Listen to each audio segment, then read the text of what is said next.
Bonsoir à tous, bienvenue, nous sommes le jeudi 20 juillet. Nous nous arrêtons pour commencer sur le pardon. Quelle est la valeur de ce mot? C'est pour répondre à cette question qu'une conférence a été organisée ces jours-ci à Jérusalem. 2 jours de rencontres et de témoignages en présence notamment de responsables religieux. Une équipe de la custodie de Terre Sainte était présente également. On regarde son reportage. Voir plus loin que la tempête. C'est sur ce slogan que s'est ouverte une rencontre de 2 jours sur le thème du pardon dans le cadre enchanteur du centre Notre-Dame à Jérusalem. Des représentants des religions abrahamiques, mais aussi beaucoup d'autres participants se sont réunis à l'intérieur de l'auditorium pour mieux comprendre, à travers différents rapports et témoignages, le sens du pardon et l'importance de l'éducation au pardon chez les jeunes. Je pense que cette conférence apportera une contribution importante non seulement à la Terre Sainte, mais aussi au monde entier. Un monde très blessé où blesser l'autre est devenu un loisir quotidien.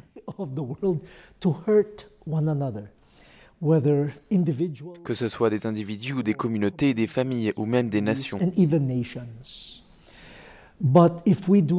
Si nous ne redécouvrons pas le pouvoir du pardon, il n'y aura pas de paix. Le pardon a à devenir ainsi un maillon essentiel d'une nouvelle éducation liée à la sensibilisation et au bonheur.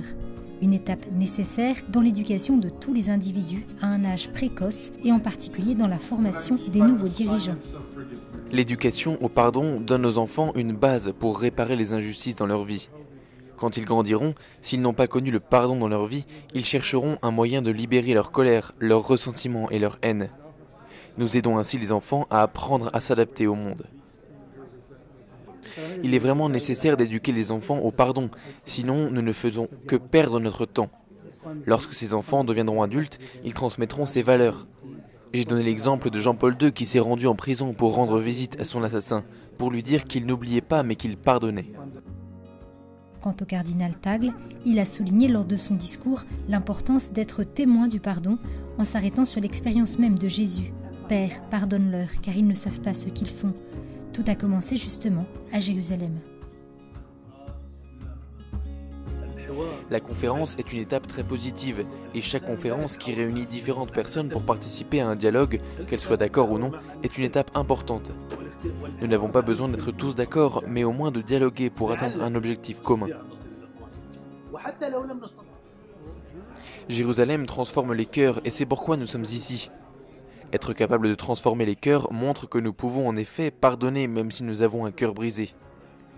C'est ainsi que nous parviendrons à ouvrir notre cœur et à étendre l'amour aux autres qui pourront à leur tour transmettre le bien. Ainsi, le pardon est un petit pas, mais il est aussi une étape dans le processus de paix. Ce jeudi 20 juillet, la Colombie célèbre les 207 ans de son indépendance de l'Espagne. À cette occasion, et à quelques semaines de la venue du pape, le président de la conférence épiscopale colombienne a publié une vidéo. C'est un message pour la paix que lance Monseigneur Oscar Urbina Ortega. On écoute un résumé. Tout comme il y a 207 ans, des Colombiens étaient engagés pour la liberté de notre pays. Aujourd'hui, nous, Colombiens, nous nous engageons à faire le premier pas vers la réconciliation avec Dieu, avec nos frères et la création. C'est en substance le message du président de la conférence épiscopale colombienne à l'occasion de la fête nationale du pays. Le pape en visite en Colombie du 6 au 11 septembre prochain viendra apporter une parole d'encouragement pour l'évangélisation et la réconciliation et pour ne pas retourner en arrière, car pendant 50 ans, des guérillas avaient entraîné le pays dans un conflit meurtrier. Monseigneur Ortega exhorte enfin les Colombiens à manifester à travers la prière le besoin de pardon, de réconciliation et de paix. Et puis sachez pour terminer que 2 prêtres ont été enlevés dimanche dernier en République démocratique du Congo. Ils ont été kidnappés par une dizaine d'hommes armés dans la province du Nord Kivu.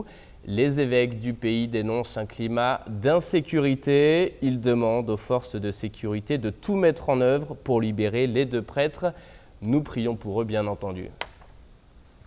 C'est la fin de cette émission. Merci de l'avoir suivi. Très belle soirée à tous. À bientôt.